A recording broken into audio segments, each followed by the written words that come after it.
عادیانو متعلق څه د ذکر دی. عادیان دا یو قوم تیر شوی دی او دا ډیر طاقتور وو، بدنونه هم ښه مضبوط بدنونه وو.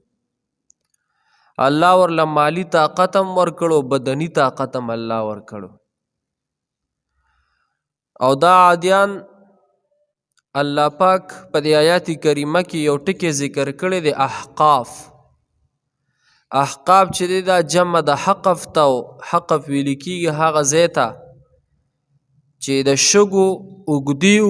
او کږې وږې ډیرې وي. د شګو ډیرې هم لیدلي، دې ته احقاف ویل کېږي. نو دا دغه شانتې یو قوم و چې دا په دې شګو په دې ډیرو سره څه دي نږدې یو علاقه وه، دا په هغې کې آباد و او ډیر مضبوطه مو ده. دا خلک به بره غرونو ته ختل د عادیان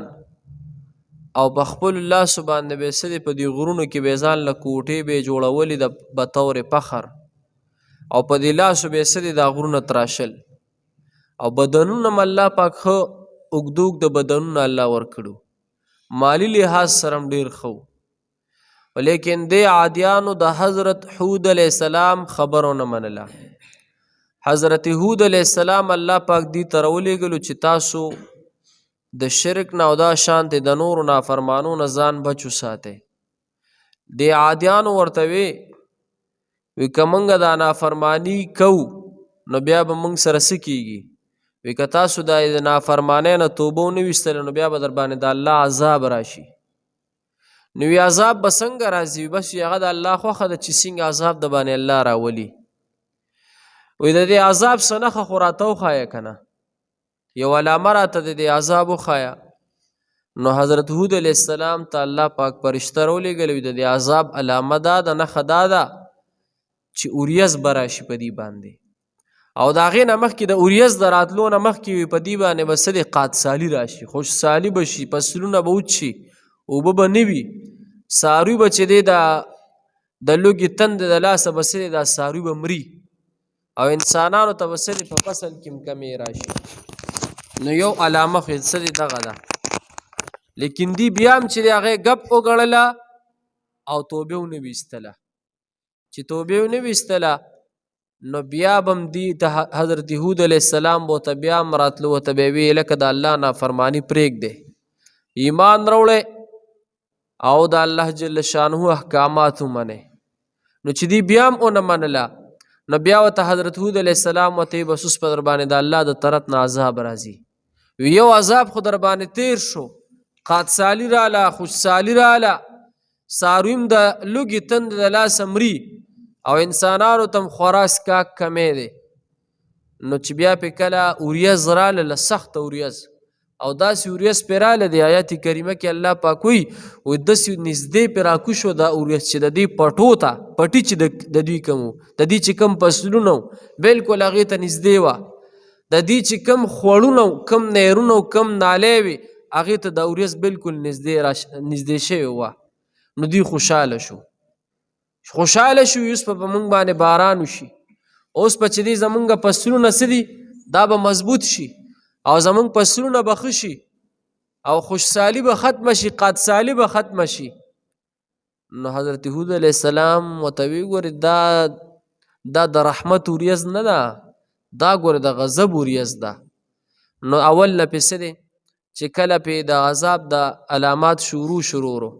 نو د الله تعالی د طرف نه پې څه دی د شګو باران غوندې پې وشو، د شګو. او څوک و چې نه تیزه سیلی پې راله، تیزه سیلی. او عبدالله ابن عباس رضی الله تعالی عنه نه دا روایت کړی شوی دی، وی تیزه سیلی پې راله او د هغې تیزې سیلی د لاسه دوی خپلو کورونو ته دننه شول، او چې کم څاروي د دوی چې کم انسانانو د کورونو نه بهر ټول لاړو کورونو ته منډه کړی. او بیا د هغه تیزې سیلی سره دومره تیزه دومره ډیره شګه پې راله، دومره ډیره شګه چې د دوی کورونه پټ کړل مکمل. څوک وایي چې 7 ورځې یا 8 شپې چې دی نو دوی د دې شګو د ډیرو د لاندې سرې دوی پراته وو. او د هغې نه پس مې بیا څه دی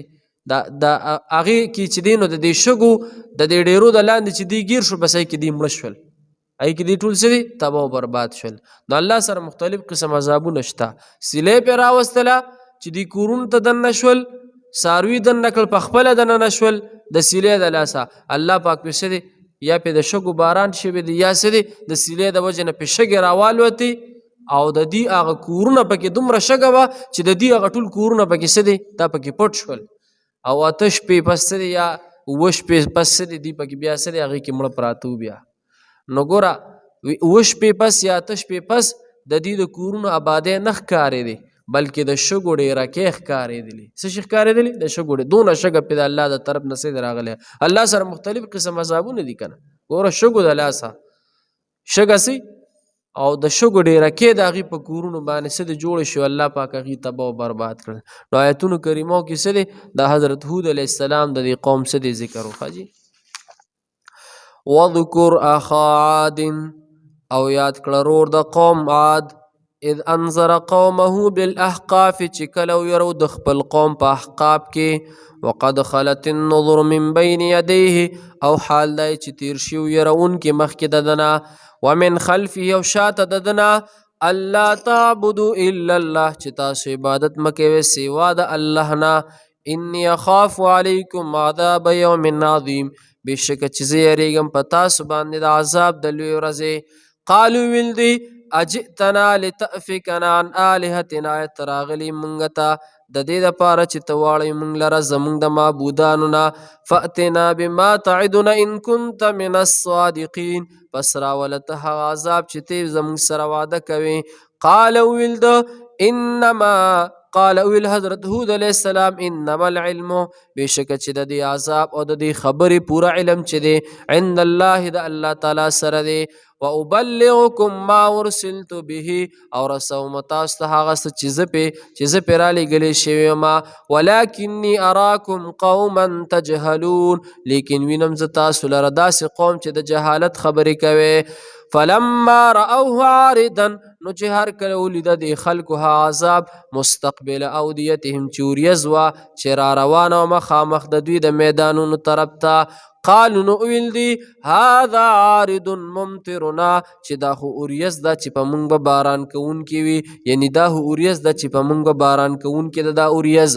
بل هو ما استعجلتم به بلکې دې ته وویلی شو چې دا عذاب دی چې تاسو د دې تادي کوله په دې سره ریح فیها عذاب علیم داسې سیلې وه چې دا سیلې چې وه دا د ډېر لوی عذاب دردناک سیلې وه تدمر کل شیء بامر ربها د ویښه وباسي هر شیز په حکم در خپل سره فاصبحوا پس وګرځېدل دوی سبا لا یرا الا مساکنهم چې په نظر نه راځي هېڅ یو شیز سوا د کورونو د دوی نه کذلک همدارنګې نزل القوم المجرمین سزا ورکوم خلکو ته ګناهګارو ته ولقد مکناهم فیما ان مکناکم فیه او موږ طاقت ورکړو دوی ته د هغه شیزونو چې تاسو ته مو طاقت نه درکړې په هغې کې وجعلنا لهم سمعا او موږ ورکړو هغې ته غوږونه وابصارا او سترګې وافئدة او زړونه فما اغنى عنهم سمعهم نو په کار را نغلل د دوی غوږونه ولا ابصارهم او نه سترګې د دوی ولا افئدتهم من شیء او نه زړونه د دوی هېڅ هم اذ په هغه وخت کې کانو چې دوی یجهدون بآیات الله چې دوی انکار کولو د الله په آیاتونو باندې وحاق بهم ما كانوا به یستهزئون او راوړېدو په دوی باندې هغه څه چې دوی په هغې پورې ټوغې کولې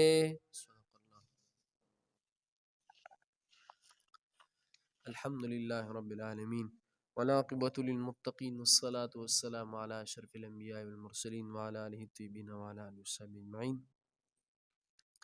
يا رب لك الحمد كما ينبغي لجلال وجهك وعظيم سلطانك يا أرحم الراحمين يا أرحم الراحمين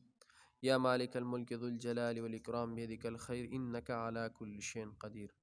خدای مونږ چې سویل که زموږ نه څه کمی شي مونږ ټول معاف کړي یا الله مونږ ټول نادرس په خپل دربار کې قبول کړي خالق العزل دا چې کوم مشران کشران ځوانان ناست دي چا څه مشکلات ختم کړي چا څه پریشانۍ ختم کړي چا کورونو کې بیماری ختم کړي یا الله مونږ ټولو له خیر را نصیب کړي یا الله زمونږ د ټولو نه راضي شي اللهم حصل مرادنا ويسر امورنا بجاه حبيبك ونبيك ورسولك وصلى الله تعالى على خير محمد وآله وصحبه